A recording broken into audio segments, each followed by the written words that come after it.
Bismillahirrahmanirrahim. Assalamualaikum warahmatullahi wabarakatuh. Waalaikumsalam warahmatullahi Terima kasih kepada Ibu Kepala Sekolah dan juga rekan-rekan guru yang lain atas kehadirannya. Saya akan menyampaikan diseminasi budaya positif.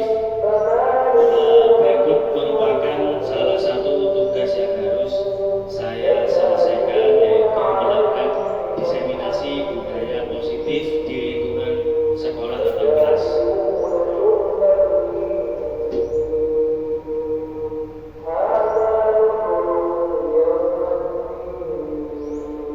Yang pertama, yang melatar belakangi kegiatan kali ini adalah kurangnya pembiasaan sikap disiplin pada siswa-siswi di sekolah yang berdampak pada tingginya siswa yang melanggar peraturan, sehingga perlu diadakan tindakan yang dapat merubah atau membentuk karakter siswa menjadi lebih baik.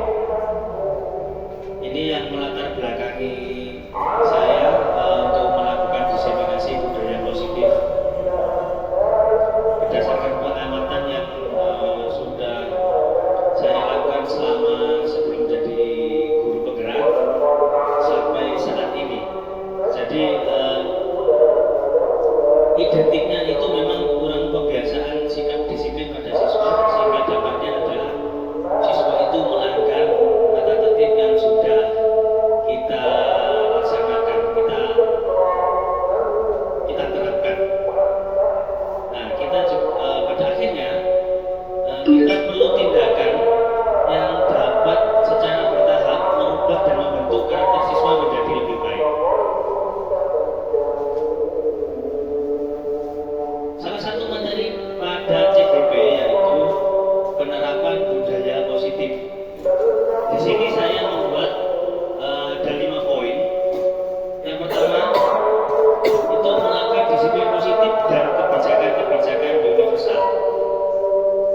Yang kedua membuat keyakinan kelas, pernah saya sampaikan beberapa waktu yang lalu. Yang ketiga adalah memahami kebutuhan dasar manusia. Kemudian memahami 5 posisi kontrol guru, kemudian melaksanakan segitiga restitusi. Di sini ini sudah saya urutkan mulai dari langkah awalnya. Yang pertama melakukan disiplin positif dan kebijakan-kebijakan universal. Di sekolah itu sudah diterapkan kebijakan-kebijakan yang membuat siswa itu tidak sampai melanggar tata tertib. Melakukan disiplin positif itu juga sudah kita lakukan, hanya saja kita kurang konsisten dalam penerapannya. Kemudian yang kedua membuat keyakinan kelas. Keyakinan kelas di sini itu bisa dilaksanakan oleh semua bapak ibu guru mapel atau wali kelas. Keyakinan kelas di sini itu istilah yang digunakan dalam pendidikan guru penggerak. Yang mungkin pernah bapak ibu lakukan adalah kontrak belajar, sama halnya seperti itu. Hanya bahasa yang kita gunakan di sini menjadi keyakinan kelas. Karena kontrak belajar itu identiknya hanya dibuat oleh salah satu pihak saja, di sini adalah sekolah atau guru.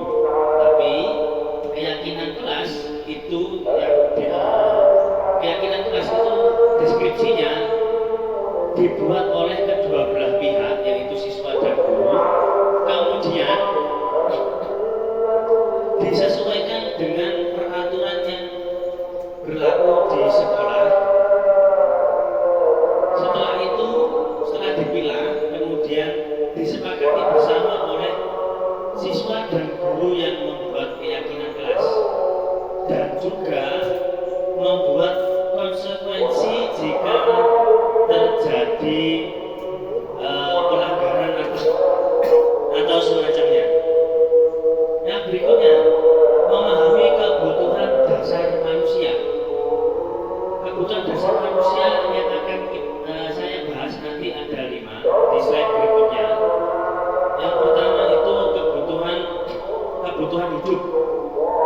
kebutuhan hidup itu idealnya ada 3. Nanti akan saya sampaikan.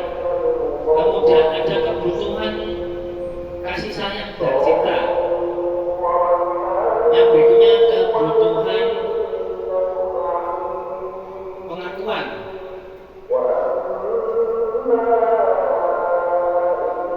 Dan ada beberapa lagi. Yang berikutnya memahami 5 posisi kontrol guru. 5 posisi kontrol guru ini yang pertama, yang negatif itu ada penghukum. Yang kedua ada membuat rasa bersalah. Masuk ke ranah yang positif itu ada posisi kontrol sebagai teman dan sebagai pemantau. Yang terakhir sebagai manajer. Itu nanti deskripsinya akan saya jelaskan. Berikutnya melaksanakan segitiga restitusi. Segitiga restitusi di sini salah satu ibu guru di sini sudah pernah melakukan.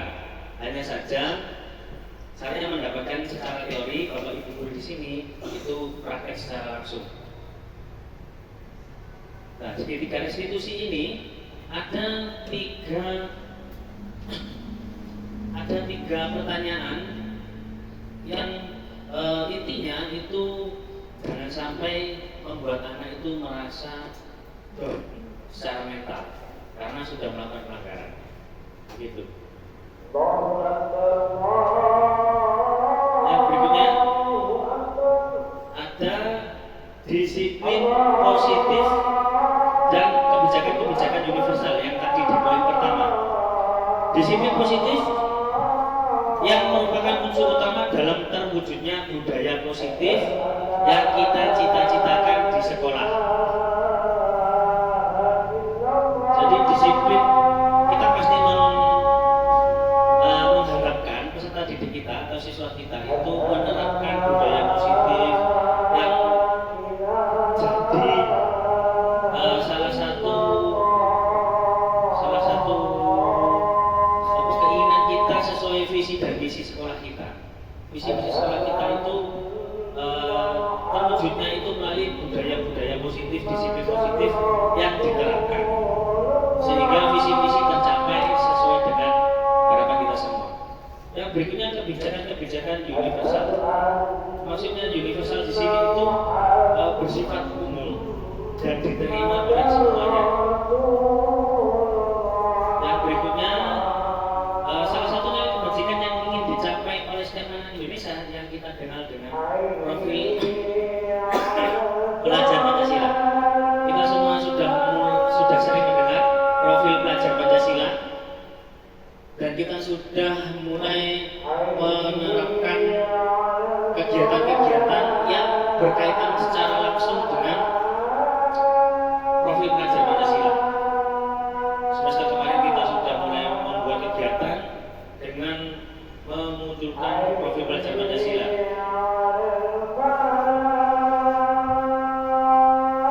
Yang berikutnya kita masuk ke keyakinan kelas. Keyakinan kelas bisa berupa pernyataan universal.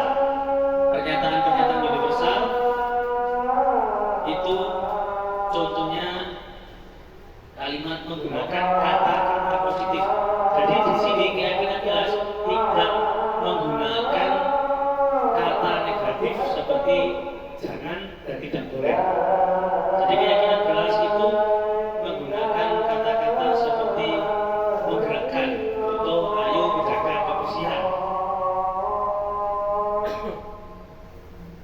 Berikutnya, pernyataan keyakinan kelas senantiasa dibuat dalam bentuk positif seperti yang saya sampaikan sebelumnya. Jadi menggunakan kata mengajak, bukan kata melarang. Jadi bukan jangan makan di kelas, bukan seperti itu. Ayo makan di kantin. Ayo menjaga kebersihan. Begitu.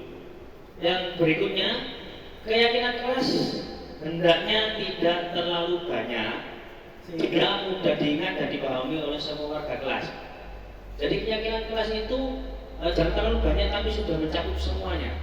sehingga membuat peserta didik siswa itu paham dan bisa menerapkan. Kalau terlalu banyak, terlalu detail, terlalu spesifik, itu anak malah meremehkan karena terlalu banyak, kadang beralasan lupa atau semacamnya. Yang berikutnya, keyakinan kelas sebaiknya sesuatu yang dapat diterapkan di lingkungan tersebut. Jadi keyakinan kelas di sini itu disesuaikan dengan kulturnya sekolah kita, budayanya sekolah kita seperti apa, kita adaptasi sehingga mudah diterapkan di sekolah kita. Kita tidak bisa, kita boleh mengacu sekolah lain yang mungkin memang sudah sukses dalam penerapan budaya positif, tapi kita juga menyesuaikan dengan kondisi lingkungan kita, kondisi lingkungan budaya kita seperti apa di sini, kita sesuaikan. Yang berikutnya itu semua warga kelas hendaknya ikut berkontribusi dalam pembuatan keyakinan kelas lewat kegiatan curah pendapat. Jadi keyakinan kelas itu kita adakan seperti diskusi. Jadi kalau yang saya pernah menerapkan itu di kelas itu saya membuat 3 kolom. Yang pertama 3 kolom, saya memberikan sticky note kepada siswa-siswa. Kemudian saya meminta siswa untuk menuliskan di kolom pertama itu kelebihan yang ada di kelas kita, potensi yang ada di kelas kita itu apa, dari fasilitasnya dan juga dari diri mereka. Kemudian di kolom yang kedua itu kekurangannya itu apa. Jadi di sticky note juga ditulis kekurangan saya adalah ini. Jadi kita mengajak peserta didik kita untuk berpikir ke dalam, melihat ke dalam apa yang sebaiknya dievaluasi dari diri mereka sendiri. Yang terakhir adalah harapan mereka terhadap kelas kita, sekolah kita, atau diri mereka sendiri ke depan itu seperti apa. Kemudian setelah itu kita pilah harapan-harapan dan kita sesuaikan dengan kulturnya sekolah kita, budaya sekolah kita, sehingga menjadikan kelas itu bisa menerapkan apa yang sudah jadi keyakinan kelas yang mereka tulis tersebut.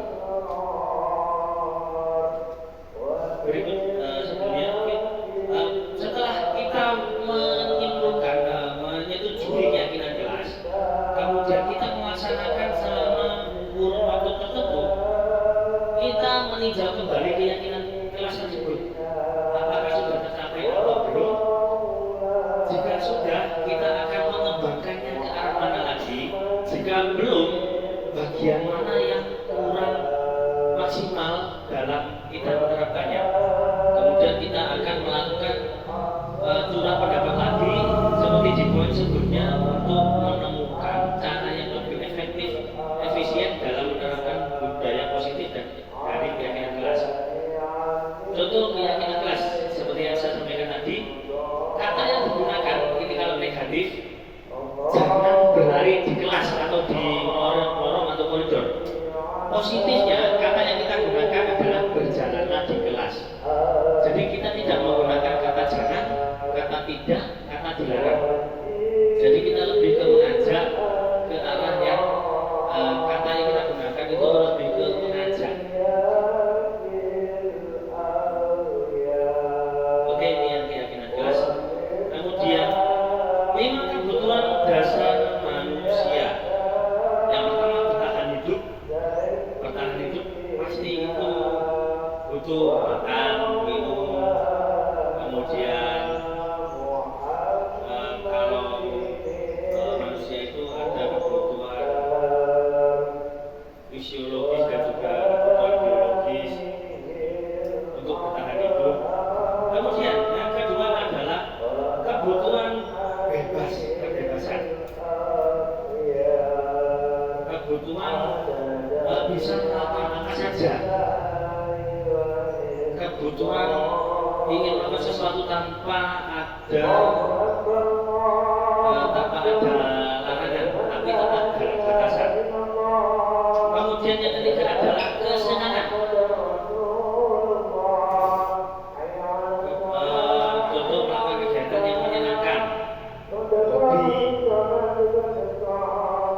berikutnya adalah kasih sayang dan rasa diterima. Kasih sayang dan rasa diterima. Nanti akan ada slide sendiri terkait deskripsinya seperti apa di 5 kebutuhan dasar manusia. Yang berikutnya adalah penguasaan. Penguasaan ini seperti yang sudah kita sering lakukan adalah anak-anak murid itu menuruti apa yang kita sampaikan, itu termasuk dalam kebutuhan dasar penguasaan. Yang berikutnya 5 posisi kontrol. Ya. Program disiplin positif yang berpusat pada murid yang dikembangkan oleh di sini adalah Dian Rosen dengan pendekatan restitusi yang disebut dengan 5 posisi kontrol. Tadi sudah sempat saya sampaikan, yang poin kedua. 5 posisi kontrol tersebut adalah penghukum. Kita paling sering dalam melakukan hal ini. Kita kadang tidak mau mengetahui yang jadi alasan mereka melakukan hal tersebut. Karena kita tahu itu melanggar, langsung kita eksekusi dengan hukuman. Karena kita juga sudah membuat peraturan, jadi ketika kamu melakukan, kamu harus seperti ini. Itu adalah posisi kontrol sebagai penghukum. Kemudian membuat rasa bersalah. Ini kita juga sering dengan harapan, umumnya sih agar anak-anak merasa sadar diri atas apa yang sudah dilakukan.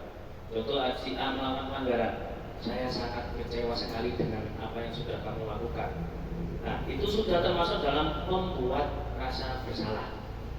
Kemudian yang berikutnya, posisi kontrol yang berikutnya adalah teman.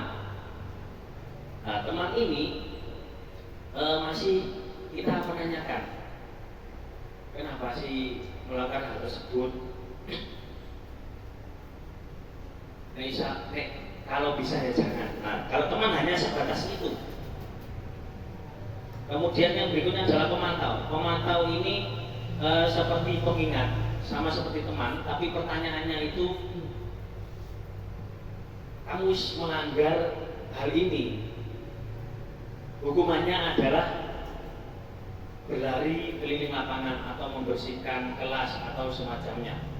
Itu pemantau. Jadi mengingatkan kalau sudah melanggar dan hukumannya seperti apa, itu sebagai pemantau. Yang berikutnya adalah manajer. Nah, di guru penggerak diharapkan itu semua calon guru penggerak lulusan bisa menerapkan sebagai manajer. Jadi di manajer ini kita menerapkan segitiga restitusi seperti di awal tadi. Segitiga restitusi, jadi itu kita menstabilkan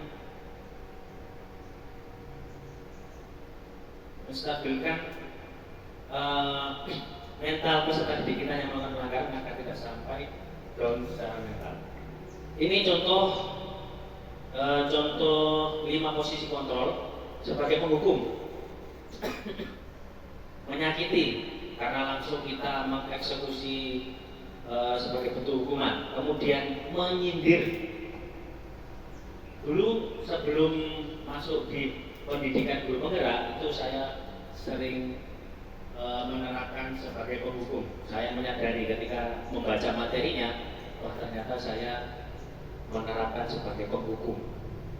Kemudian menghardik. Yang berikutnya membuat rasa bersalah, berceramah menunjukkan kekecewaan. Saya tadi sudah mencontohkan. Kemudian pemantau, menghitung dan mengukur.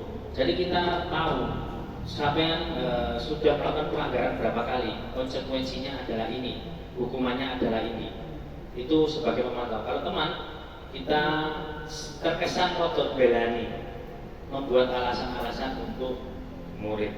Yang berikutnya manajer mengajukan pertanyaan-pertanyaan. Pertanyaan yang dimaksud adalah pertanyaan segitiga restitusi. Nah, ini segitiga restitusi. Segitiga restitusi adalah proses dialog yang dijalankan oleh guru atau orang tua agar mendapatkan hasil murid yang mandiri. Ini salah satu rekan guru sudah menerapkan, sudah mengamalkan, tapi secara teori belum mendapatkan. Kalau saya secara teori sudah dapat, tapi belum mengamalkan. Nah, ini segitiga restitusi bisa dilihat. Yang paling bawah itu menstabilkan identitas. Jadi ketika ada siswa yang melanggar, kita sampaikan, kamu bukan satu-satunya yang pernah melakukan ini. Jadi siswa itu merasa lebih, oh iya sih, akeh sih. Sing tahu ngakoni bahkan lebih berat. Kemudian setiap orang pasti pernah melakukan kesalahan. Itu untuk menstabilkan identitasnya siswa. Kemudian validasi tindakan yang salah. Setelah kita melakukan pertanyaan seperti itu, kamu tentu punya alasan. Kita menggali alasan mereka itu melakukan karena apa. Setelah mengetahui alasannya, kita kaitkan dengan kesepakatan di pertanyaan sebelah kanan itu menanyakan keyakinan. Jadi setelah kita tanya alasannya apa, kemudian apakah tidak ada cara yang efektif untuk melakukan hal yang sambat lakukan itu, kita kaitkan dengan menanyakan keyakinan kelas apa yang telah kita sepakati. Contohnya tadi mungkin tidak boleh berlari di koridor. Nah, ketika divalidasi tindakan salah, siswa menjawab saya gugup Pak, saya kebilek Pak. Kemudian kita tanyakan keyakinan kelasnya. Kita kan sudah menyepakati tidak boleh lari di lorong. Kamu ingin seperti apa kalau berlarian seperti itu? Kalau nanti jatuh bagaimana dan sebagainya? Itu menanyakan keyakinan. Berikutnya saya akan menampilkan video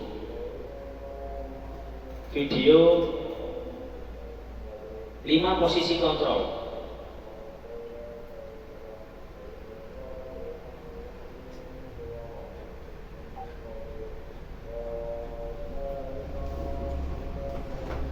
Ibu dan Bapak guru hebat dalam penerapan disiplin positif restitusi, salah satu program yang dikembangkan adalah 5 posisi kontrol. 5 posisi kontrol dalam restitusi adalah proses perjalanan seorang pendidik agar dapat mengenali dirinya. Pada video kali ini, kita akan membahas tentang 5 posisi kontrol yang dikembangkan oleh Diane Dawson dan contoh penerapannya.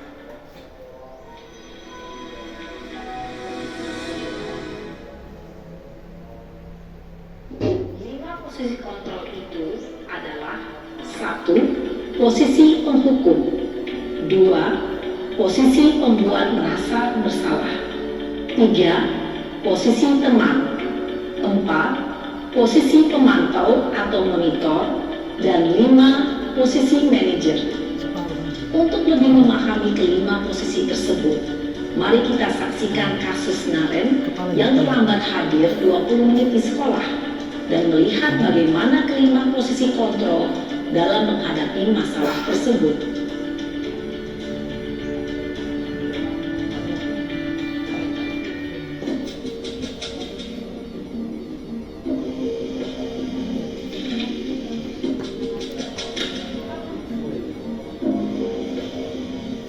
Naren! Sini kamu! Selamat pagi Bu. Selalu terlambat. Kamu deh, pasti terlambat. Maaf Bu, saya Apa? Apa coba? Alasan kamu apa lagi? Kapan sih kamu tidak terlambat? Malas sekali ya kamu jadi anak. saya Dasar pemalas. Gak kapok-kapok sih kamu. Sudah berapa kali terlambat? Sana, kamu keliling lapangan basket 2 kali. Kenapa saya harus keliling lapangan basket Bu? Kenapa? Kamu melawan ibu? Berani-beraninya jawab. Sudah terlambat, masih berani jawab pula. Sekarang, keliling lapangan basket 5 kali sekalian. Biar kapok. Cepat. Pergi sana ke lapangan basket. Posisi penghukum biasanya berbicara dengan nada tinggi, menghardik, menunjuk-nunjuk, menyakiti, dan menyindir. Hukuman bisa berupa fisik maupun psikis. Ibu dan Bapak Bapak Guru hebat. Dampak yang terjadi pada murid ketika guru berada pada posisi penghukum adalah murid cenderung akan memberontak, bahkan menyimpan dendam.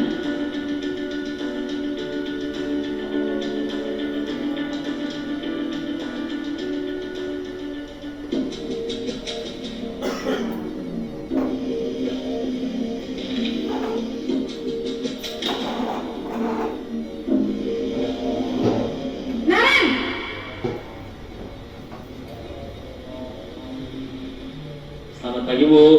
Naren, kamu kenapa terlambat lagi, nak? Ya Tuhan, Naren, kamu senang ya bikin ibu susah ya? Kalau kamu terlambat lagi, nanti ibu yang ditegur bapak kepala sekolah, nak. Disangka ibu tidak bisa membina kamu. Duh, gimana ini? Maaf, Bu.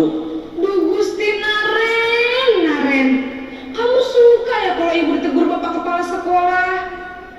Terus, sekarang ibu harus tulis apa ini di buku absen? Ini kamu sudah sering terlambat loh. Ibu harus apa coba? Maaf, Bu. Maaf sekali. Ya sudah, lain kali jangan bikin ibu susah lagi ya, nak ya. Ibu tidak akan kuat lagi kalau kamu begini terus. Bisa jantungan kalau ibu ditegur bapak kepala sekolah. Sana cepat ke kelas. Maaf ya, Bu. Maaf sekali. Posisi pembuat rasa bersalah berbicara dengan nada tenang, cenderung lembut.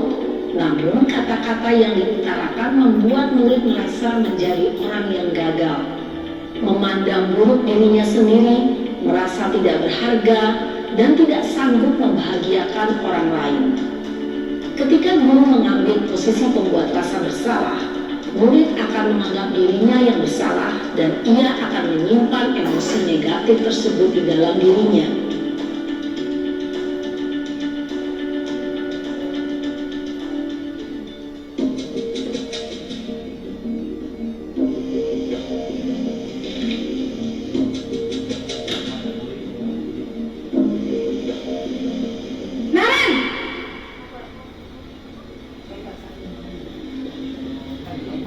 Selamat pagi, Bu. Wah, sudah jam berapa ini, nak? Terlambat lagi ya, sayang. Iya, Bu. Habis ibu saya lupa bangunkan saya, Bu. Kamu malah menyalahkan ibu kamu. Kamu bukannya anak yang larinya paling kencang. Kok terlambat sih? Iya, Bu. Saya memang terlambat bangun tadi. Jadi tetap gak terkejar, Bu. Ya sudah sana. Nanti lain kali larinya lebih kencang lagi ya. Biar gak terlambat lagi. Bikin seneng ibu. Demi ibu. Bisa kan? Bisa, Bu.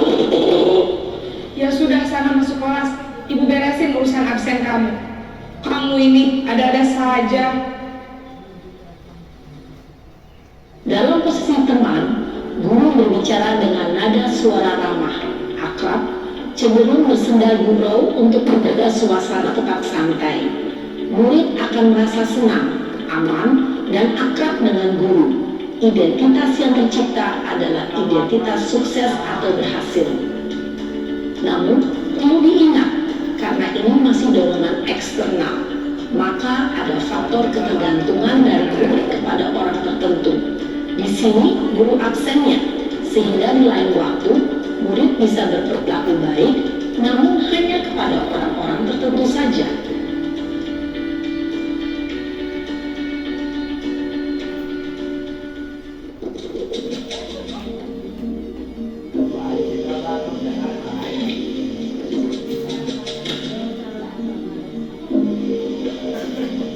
Naren!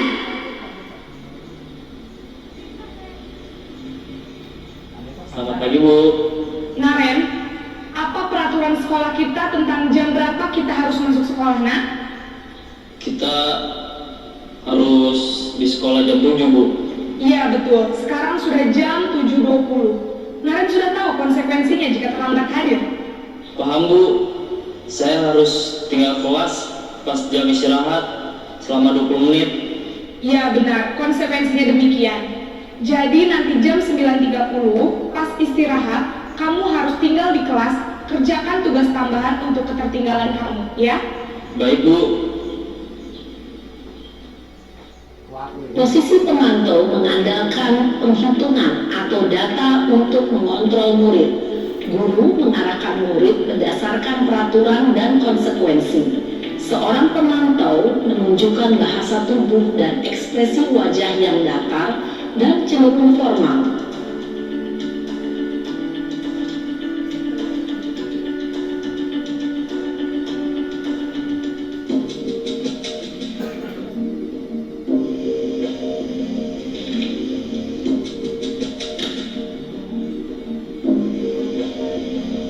Naren!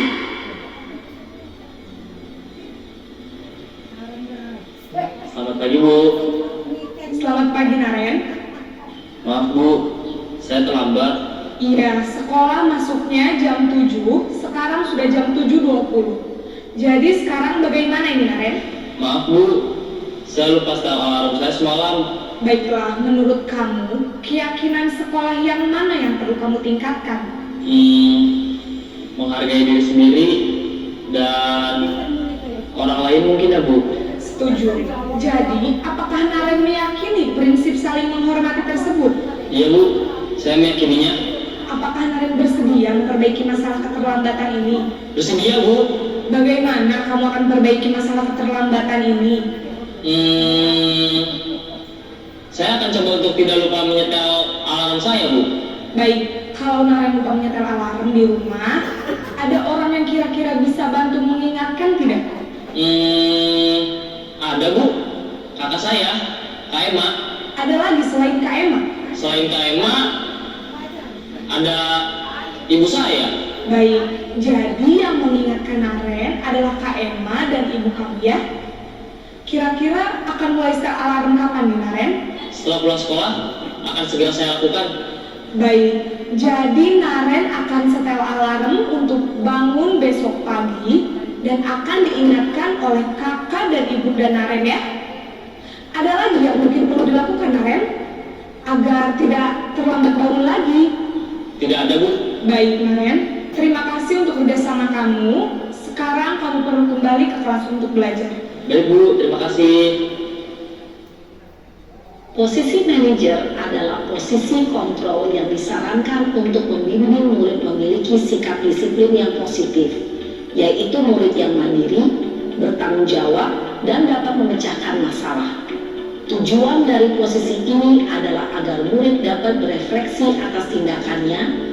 Guru akan dengan tulus memberikan pertanyaan-pertanyaan bermakna, sehingga membuat murid dapat belajar dari kesalahannya dan mencari sebuah solusi untuk menyelesaikannya. Ibu dan Bapak guru hebat, setelah mengamati adegan kelima posisi kontrol tadi, kira-kira posisi mana yang paling ideal? Posisi mana yang dapat menunjang motivasi intrinsik murid? Ya, tentu posisi manajer. Posisi ini memang posisi ideal yang ingin dituju setiap pendidik. Pada posisi inilah, guru dapat menerapkan disiplin positif yang berpihak pada murid, yang memerdekakan murid. Perjalanan seorang pendidik tentunya tidak mudah untuk sampai pada posisi seorang manajer. Namun, tujuan kita pasti, yaitu menciptakan murid-murid yang mandiri, merdeka, dan bertanggung jawab. Semoga penggambaran 5 posisi kontrol yang telah diperlihatkan ini dapat menjadi ajang refleksi bagi kita semua, agar dapat terus mengasah dan menerapkan disiplin positif yang memerdekakan murid. Mari terus berlatih dan bersemangat. Selamat menerapkan. Salam dan bahagia, Ibu dan Bapak Guru hebat.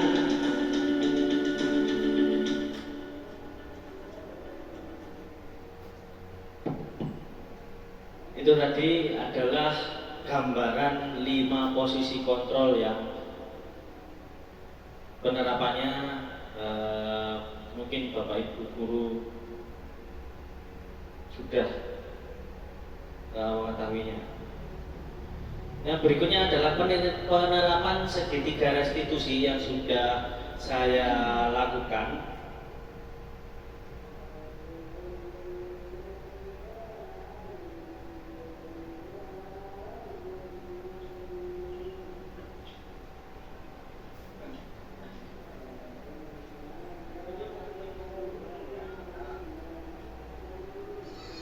kasus pertama. Tadi kita melihat kamu tidak menggunakan etika. Kamu pasti punya alasan kenapa melakukan itu. Validasi tindakan yang salah.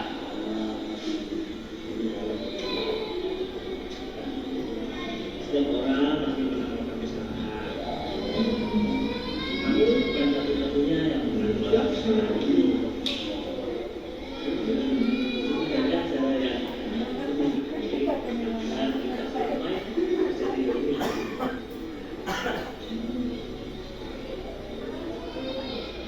Bapak yakin aku pasti jadi orang yang lebih baik.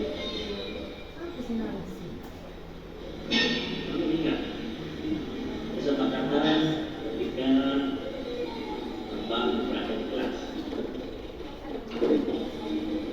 Bapak mentaati tata tertib, ya, agar kamu menjadi orang yang lebih baik. Perkenalkan, nama saya Surya Muhammad dari kelas 3. Pertanyaan saya, setelah Bapak Taufik melakukan praktek sekitar restitusi kepada saya merasa lega dan senang. Meskipun saya telah melakukan pelanggaran, yaitu tidak menunjukkan dengan lengkap. Bapak Taufik tidak memarahi saya, namun memberikan nasihat kepada saya. Terima kasih. Bapak. Pak,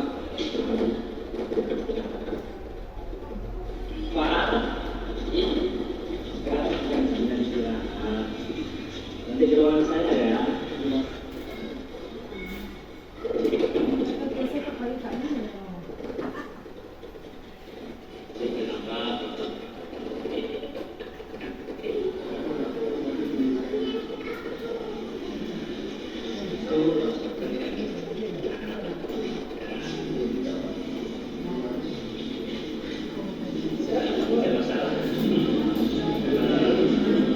Setiap orang pasti pernah melakukan kesalahan.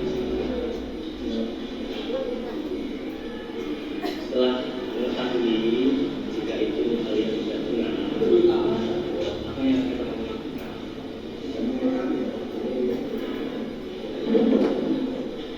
Dan seperti itu, kamu pasti akan menjadi siswa yang baik. Gunakan cara yang lebih efektif untuk mendapatkan apa yang kamu butuhkan.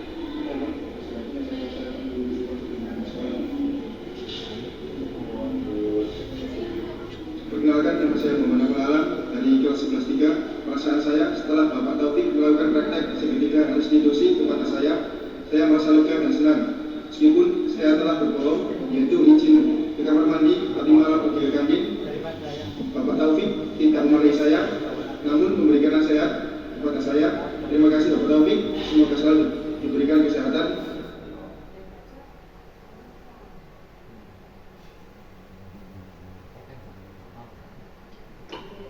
Oke, Bapak Ibu Guru, itu tadi penerapan yang sudah saya lakukan melalui dengan cara segitiga restitusi.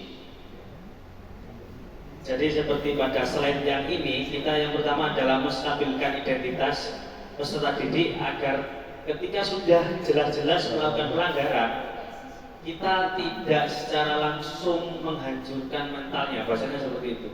Jadi kita kembali ke 5 posisi kontrol tadi sebagai manajer, kita tanyakan, kita mengajukan sebuah pertanyaan untuk menstabilkan identitas. Setiap orang pasti pernah melakukan kesalahan. Kamu bukanlah satu-satunya yang pernah melakukan kesalahan ini. Kita stabilkan identitasnya siswa dengan pertanyaan-pertanyaan seperti itu, sehingga membuat siswa itu merasa lebih dihargai meskipun sudah melakukan kesalahan. Yang berikutnya adalah validasi tindakan yang salah. Di sini contohnya adalah kamu tentu punya alasan mengapa melakukan hal tersebut. Jadi kita menanyakan alasan siswa kenapa melakukan pelanggaran tersebut. Kemudian adakah cara yang lebih efektif untuk mendapatkan apa yang kamu butuhkan? Seperti di kasus 2 tadi, izinnya istirahat tapi sampai kantin jajan. Ketika ditanya, belum sarapan. Jadi adakah cara yang lebih efisien dan efektif untuk mendapatkan apa yang dibutuhkan, yaitu sarapan terlebih dahulu. Kemudian setelah itu kita akan menekankan pertanyaan lagi, yaitu menanyakan keyakinan kelas apa yang sudah disepakati. Jadi ketika ditanya keyakinan apa yang kamu ingat, yang sudah kita sepakati, kemudian kamu ingin menjadi seperti apa jika kamu melakukan hal ini. Jadi kita mengajak murid kita untuk berpikir sehingga memunculkan motivasi intrinsik motivasi dari dalam, memunculkan itu, kemudian kita terus mendorong sehingga memang menciptakan kesadaran dari murid tersebut, sehingga segitiga restitusi ini kita terapkan sepenuhnya dan dengan harapan berjalan 100%. Berikut contoh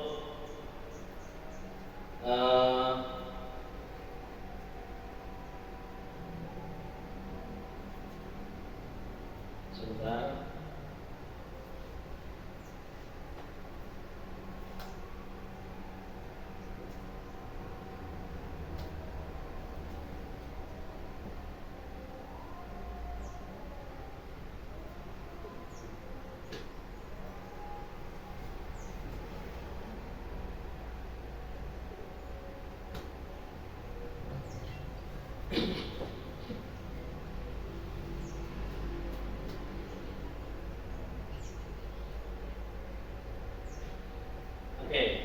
Ini salah satu langkah-langkah utama dalam menetapkan keyakinan kelas. Yang pertama adalah berdiskusi, memunculkan peraturan-peraturan yang ditaati warga kelas. Tadi ada bahasa surah pendapat. Kita itu menyampaikan, kalau saya menerapkannya ada 3 kolom. Kolom potensi, kolom yang ada di kelas kita, kemudian kolom kedua adalah kekurangannya kelas kita, yang berikutnya adalah harapannya. Jadi kita berdiskusi untuk memunculkan peraturan-peraturan yang bisa ditaati oleh warga kelas. Kemudian yang berikutnya mengubah peraturan menjadi kalimat yang lebih positif. Kalimat positif tadi yang menggunakan kata ajakan, bukan kata larangan. Tidak boleh, bukan, kita tidak menggunakan itu. Jangan, itu tidak kita gunakan. Kemudian menyarikan peraturan-peraturan dengan nilai-nilai kebajikan atau keyakinan kelas. Jadi yang mudah diingat saja, jagalah kebersihan. Itu sifatnya umum dan kata yang digunakan adalah positif, mengajak menjaga kebersihan. Kemudian yang keempat, berdiskusi mengenai gambaran perilaku yang mencerminkan keyakinan kelas. Berdiskusi mencerminkan keyakinan kelas. Jadi kalau ada keyakinan kelas menjaga kebersihan, untuk mencerminkan keyakinan kelas tersebut adalah kelas tetap bersih. Kelas tetap bersih.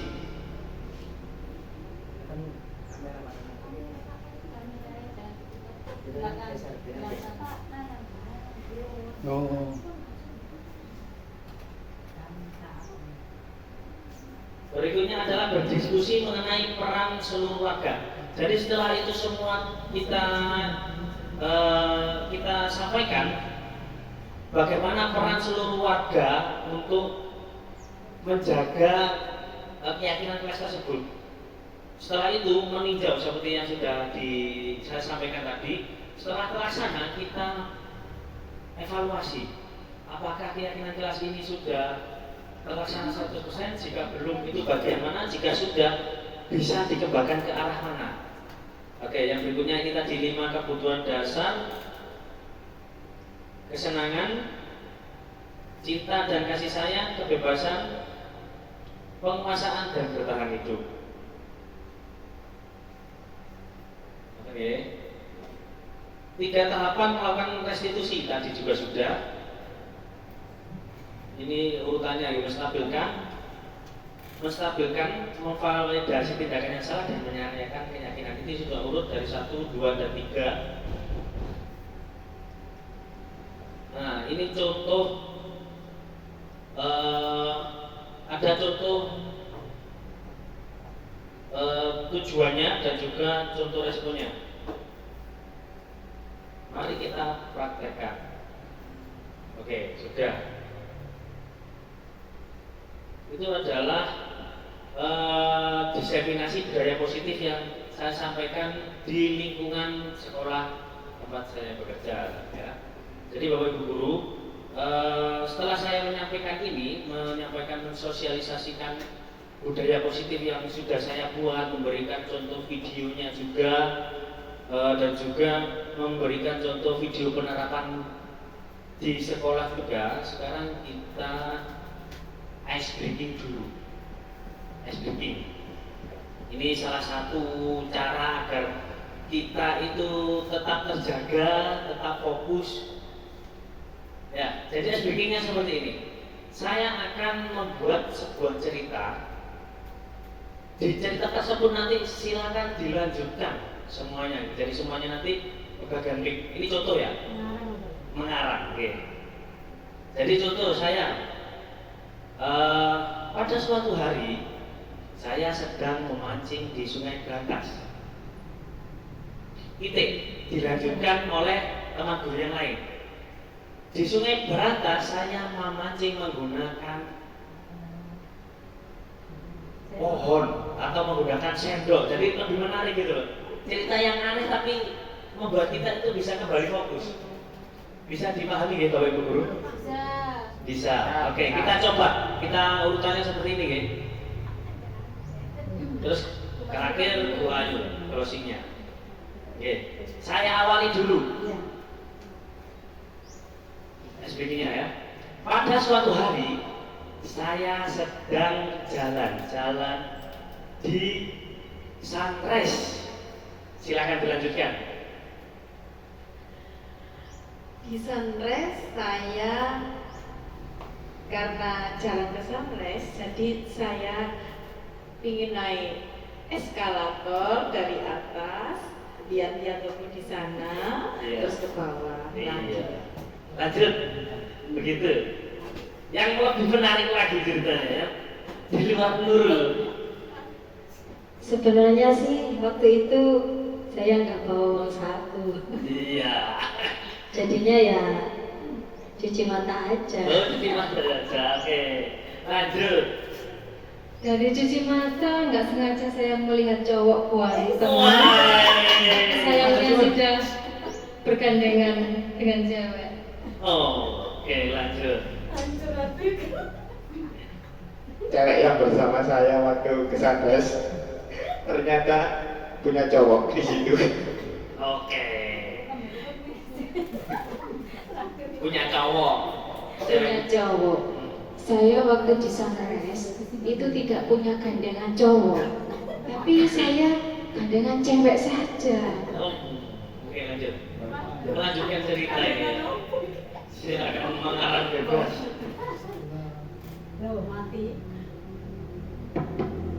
Setelah saya perhatikan, cewek tersebut ternyata ceweknya jadi-jadian. Oke, lanjut Bu Marida. Karena di sana banyak cewek dan cowok yang sudah berpasangan, akhirnya saya menyendiri masuk ke dalam salah satu stand minuman. Di situ saya pesan es teler. Setelah itu lihat struknya, ternyata satu gelas es teler harganya 39.000. Oke. Gimana nanti ya pulangnya? Uangnya cuma 50.000. Lanjut Bu Ayu. Set ending, akhirnya saya mempunyai hutang kepada si penjual. Dan orang itu pun bilang, kok iso sih mbak, saya nulis di utang. Oke, terima kasih. Tepuk tangan untuk kita semua. Oke, begitu. Lumayan meskipun sebentar itu cukup meningkatkan kembali konsentrasi kita. Pengalaman saya ketika loka karya itu sangat tidak membosankan. Karena setelah kita masuk ke materi, itu kita langsung SBK. Materi lagi, SBK lagi. Sampai akhirnya kayak jelinan, durasi ini tidak. Tapi kita mendapatkan materi apa yang memang dibutuhkan untuk diselesaikan pada saat itu. Bapak Ibu guru yang saya banggakan, saya hormati dan saya cintai. Mari kita coba kita angan-angan kembali. Sekarang kita apakah kita pernah punya pengalaman yang sudah saya tayangkan tadi di 5 posisi kontrol? Mungkin bisa saling berbagi cerita. Tidak usah panjang-panjang, tidak usah terlalu panjang lebar, tapi kita menyampaikan saya pernah ceritanya seperti ini, A, B, C, D dan semacamnya. Itu nanti kita jadikan bahan diskusi. Kemudian kita coba mengaitkan dengan sebaiknya 5 posisi kontrol mana yang harus kita gunakan. Kemudian segitiga restitusi seperti apa yang sebaiknya kita gunakan pada masalah yang pernah kita alami. Bapak Ibu guru mungkin pasti punya banyak pengalaman, jadi minta tolong disampaikan untuk kita berbagi. Selain saya yang pernah saya lakukan kemarin, itu saya punya pengalaman lagi. Sebelum melakukan pendidikan guru penggerak, itu terkait peserta didik yang tidak membawa buku sesuai dengan jadwal. Pada saat itu saya tidak menerapkan segitiga restitusi sama sekali. Pada saat itu saya hanya menanyakan alasannya. Ketika sudah saya panggil untuk menemui saya, langsung saya tanya, kenapa tidak membawa? Lupa Pak. Sampai situ titik, tidak ada lanjutannya. Kemudian saya masuk ke posisi kontrol sebagai pemantau terlebih dahulu. Saya sampaikan, kamu tahu jika tidak mentaati peraturan atau tidak membawa buku, pasti ada konsekuensinya, ada hukumannya.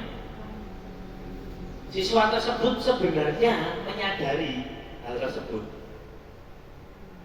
Kemudian setelah itu saya masuk ke 5 posisi kontrol sebagai penghukum. Pada saat itu langsung saya berikan hukuman. Menurut saya pada saat itu tidak sesuai.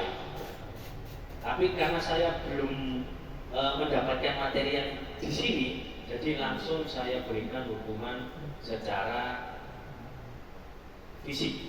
Langsung saya suruh pusat 10 kali. Kemudian saya cari-cari kesalahan lagi. Tidak menggunakan atribut lengkap. Saya tambahi 10 kali lagi sebagai penghukum. Setelah itu saya panggil.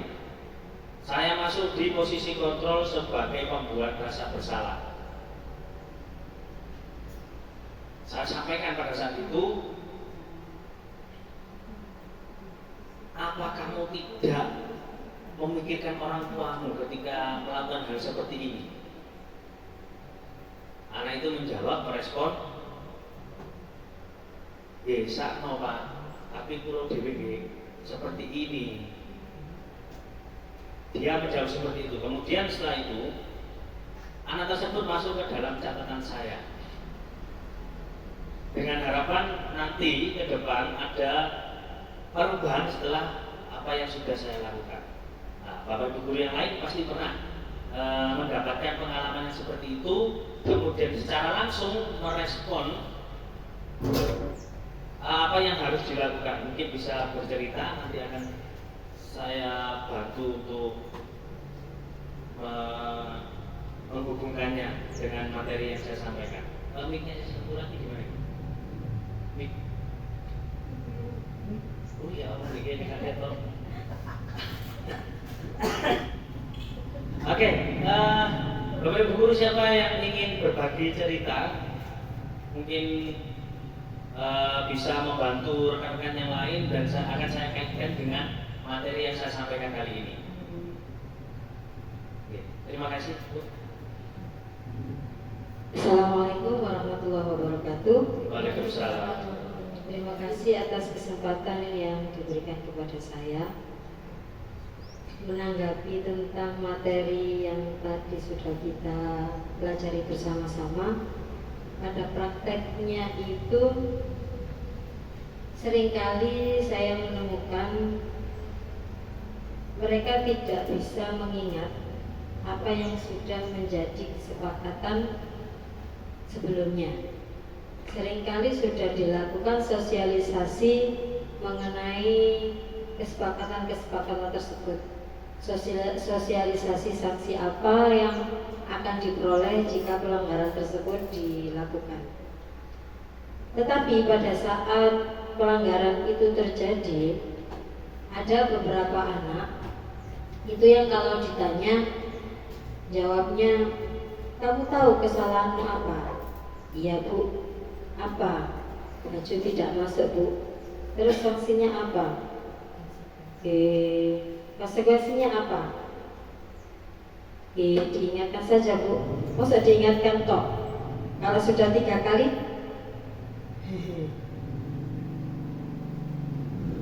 senyum aja. Karena ditanya juga ada yang tidak tahu. Tidak tahu bu. Apa kesalahan? Tidak tahu bu. Konsekuensinya apa? Tidak tahu bu. Bahkan ada yang dengan sengaja melakukan pelanggaran tersebut secara berulang-ulang. Jadi setelah diingatkan kemudian guru yang menegur itu pindah tempat, pelanggaran tersebut diulang lagi. Itu bagaimana? Terima kasih. Assalamualaikum warahmatullahi wabarakatuh. Waalaikumsalam warahmatullahi wabarakatuh. Oke, terima kasih sudah berbagi pengalaman Bu Wit. Oke, dari apa yang sudah disampaikan, saya menangkap beberapa hal yang sudah dilakukan kalau kita mengaitkan dengan segitiga restitusi dan juga 5 posisi kontrol. Jadi yang pertama kalau kita masuk mengaitkan dengan 5 posisi kontrol yaitu sebagai pemantau. Yang pemantau di sini tadi ceritanya adalah sudah menanyakan konsekuensi apa yang harus sampai lakukan karena sudah melanggar, seperti itu. Kemudian dan itu dilakukan berkali-kali. Jadi penekanannya memang di 5 posisi kontrol sebagai pemantau pada saat itu. Kemudian masuk ke segitiga restitusinya. Kalau di sini kita ada 3 langkah, kemudian ada 3 pertanyaan inti. Guru tersebut sudah menanyakan, apakah kamu tahu apa jenis peraturan apa yang sudah kamu langgar? Jadi di sini kalau kita mengikuti segitiga restitusi ini, orang tersebut memang hanya melakukan di satu sisi saja, belum menyeluruh.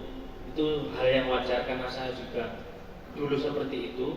Kemudian jika terjadi hal seperti itu lagi, kalau kita mengacu pada posisi kontrol dan segitiga restitusi, kita menempatkan posisi di, kalau diharapkan pada materi ini adalah kita langsung ke manajer. Kita langsung ke manajernya, dan itu perlu berulang kali praktek untuk benar-benar kita bisa melaksanakan sebagai manajer di posisi kontrol, dan itu bisa dilakukan hanya saja perlu waktu yang lebih. Kemudian setelah posisi manajer kita menerapkan segitiga restitusi. Seperti yang tadi disampaikan, segitiga restitusinya setiap orang pasti pernah melakukan kesalahan. Tahapannya awal menstabilkan identitas, kemudian validasi tindakan yang salah dan menanyakan keyakinan. Saya pernah menanyakan kepada fasilitator saya terkait segitiga restitusi, apakah kalau terjadi sebuah pelanggaran, masalah bisa diselesaikan pada saat itu juga? Beliau menjawab, tidak bisa. Dibutuhkan waktu yang lebih lama dan dilakukan secara konsisten serta bertahap sehingga benar-benar memunculkan motivasi intrinsik, sehingga anak tadi dengan sadar mengakui kesalahannya, menemukan solusi, menerapkannya, dan secara konsisten melakukannya. Harapannya seperti itu. Itu yang menurut saya sebaiknya dilakukan jika mengetahui kesalahan atau pelanggaran yang dilakukan secara berulang-ulang. Mungkin Bapak Ibu guru yang lain punya cerita yang berbeda, mungkin pelanggaran yang lain. Bapak Ibu guru yang lain, Bu Masruro mungkin, Bu Mala, Bu Yati mungkin punya pengalaman menangani beberapa kasus selaku guru BK. Mungkin secara tidak sengaja sudah melakukan segitiga restitusi. Bu, mic-nya minta tolong. Bu Yati mungkin mau berbagi cerita ketika menangani siswa bermasalah. Nanti akan saya bantu mengaitkan dengan materi kita. Kalau di BK itu bagaimana, Bu? Ya, langsung saja. Okay. Kemarin memang saya menangani kasus untuk saya menerapkan segitiga restitusi yang baru saya tahu materinya hari ini. Itu menangani anak yang tidak bisa membayar. Dia curhat kepada saya selaku wali kelasnya, Bu, saya tidak bisa membayar. Terus bagaimana saya ini? Saya kerja atau bagaimana untuk bisa membayar sendiri? Terus saya bilang, kalau sampean ingin kerja, kira-kira kerja apa? Terus dia bilang, kerja sepatu, Bu. Kira-kira mengganggu apa tidak kalau kerja sepatu? Enggak, Bu. Kalau tidak, boleh sampean bekerja. Kalau memang mengganggu pekerjaan yang sampean inginkan sekarang ini, lebih baik tidak. Sampean harus bisa memikir apa itu mengganggu atau tidak sebelum melangkah untuk selanjutnya. Seperti itu. Dia kemudian lain hari kembali lagi ke saya, ternyata saya tidak bisa, Bu, bekerja seperti itu. Nah, kenapa tidak diperbolehkan orang tua, dan saya juga sepertinya tidak mampu. Seperti itu. Tidak mampu kenapa? Tidak mampu menghandle waktu atau memanajemen waktu, seperti itu. Mungkin itu saja. Ya, Bu, terima kasih. Sangat menarik sekali ceritanya karena konteks masalahnya itu terkait ekonomi, gitu. Yang dicontoh tadi itu terkait pelanggaran-pelanggaran yang ada di sekolah itu berbeda dengan yang Bu Yati sampaikan. Ini bobot masalahnya lebih berat ini.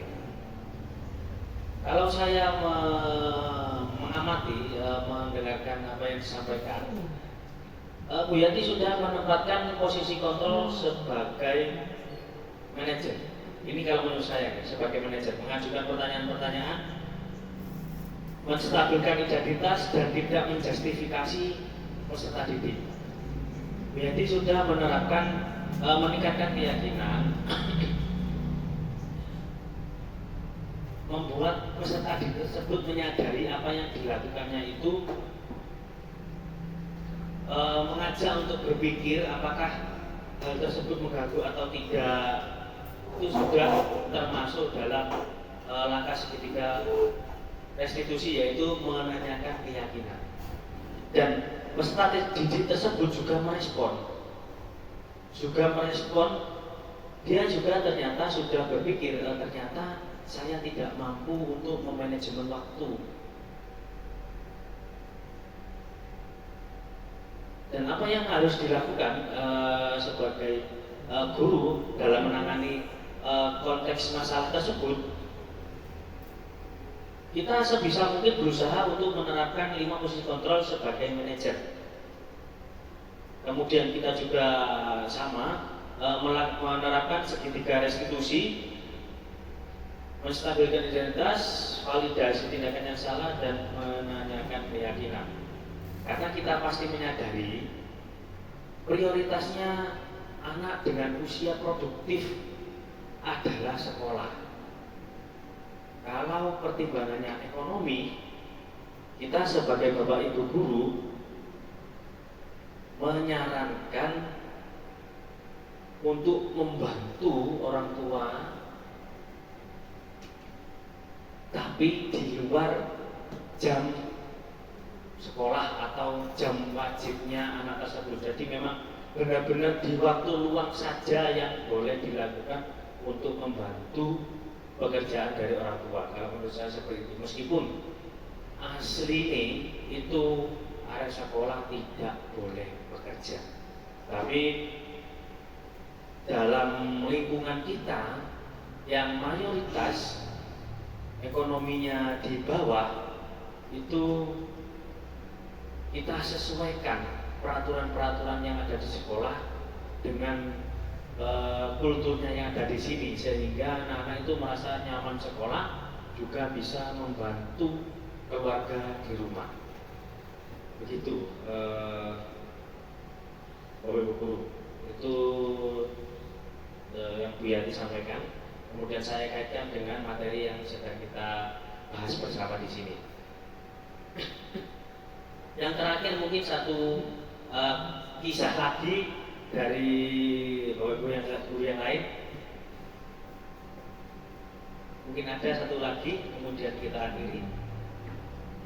Aja minta tolong diberikan ke Bu Farida. Terima kasih atas kesempatan yang diberikan. Saya akan mencoba berbagi tentang bagaimana cara menghadapi anak-anak yang melakukan penyimpangan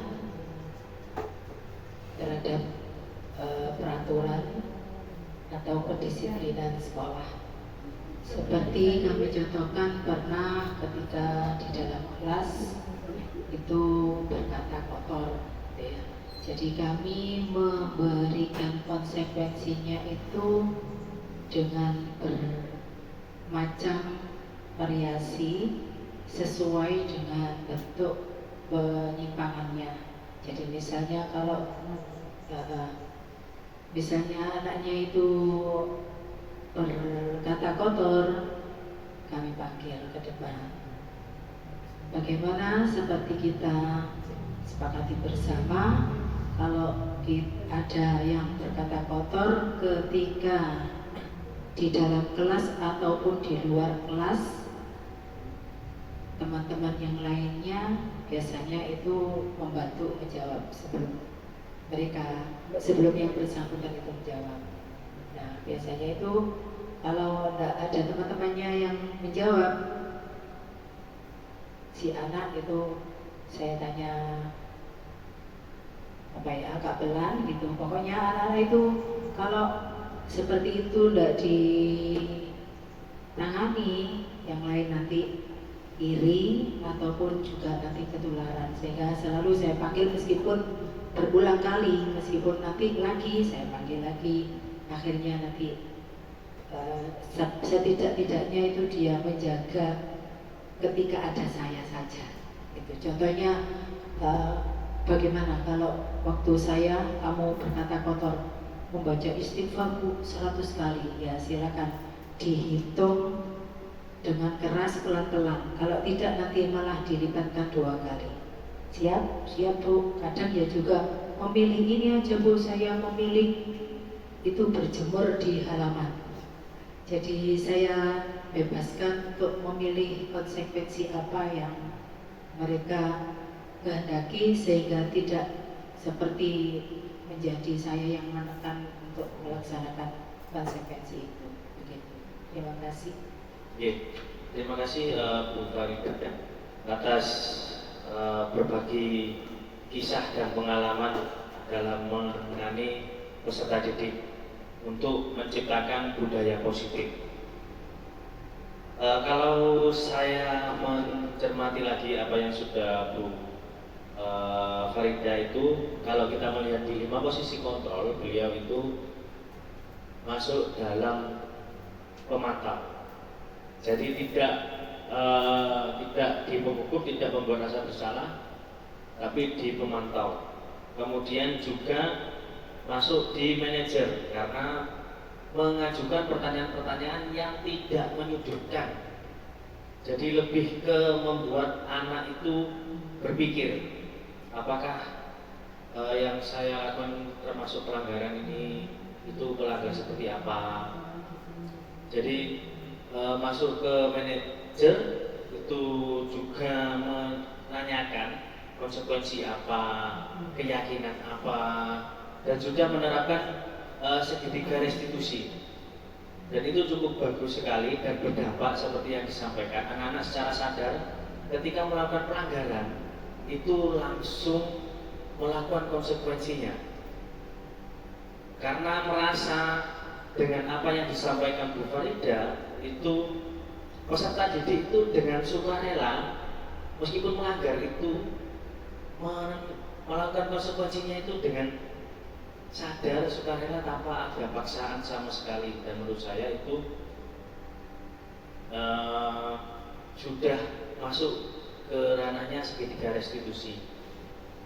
Ada satu lagi yang menurut saya perlu ditekankan, selain segitiga restitusi tadi, mungkin ditambahi dengan bagaimana anak-anak tidak sampai mengulangi lagi atau menurunkan frekuensi terjadinya pelanggaran. Mungkin ditambahi seperti itu kalau menurut saya Bu Farida. Oke, Bapak Ibu Guru, materi sudah disampaikan semuanya, berbagi kisah juga sudah. Berikutnya adalah kita akan coba merefleksi apa yang sudah kita lakukan kali ini. Jadi refleksinya kita adalah kita sudah mengetahui ada 5 posisi kontrol dalam penanganan, ada segitiga restitusi sebagai penerapan ketika kita menyelesaikan sebuah masalah.